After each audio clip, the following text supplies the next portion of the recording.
Arestado ang 3 individual sa isinagawang drug buy-bust operation ng City Drug Enforcement Unit ng Iloilo City Police Office, katuwang ang Special Weapons and Tactics Team ng Iloilo City Police Office, Regional Intelligence Unit 6, PNP Drug Enforcement Group 6 at Iloilo City Police Station 6 sa Barangay Kalaparan, Arevalo, Iloilo City.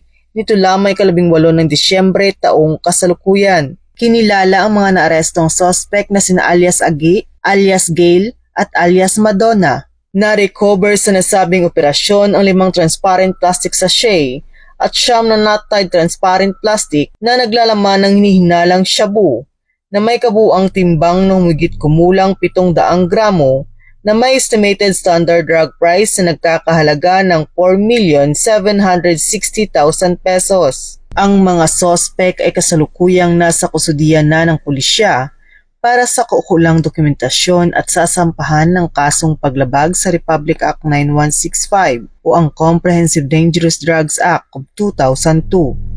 Patuloy ang pagsisikap ng mga kapulisan na labanan ng iligal na droga upang mapanatili ang kapayapaan at kaayusan sa buong rehiyon ng Western Visayas. Mula dito sa Police Regional Office 6, ako ang inyong Police News Network Correspondent, Patrolwoman Charmaine Balunsat, alagad ng batas, tagataguyod ng Balitang Pulis.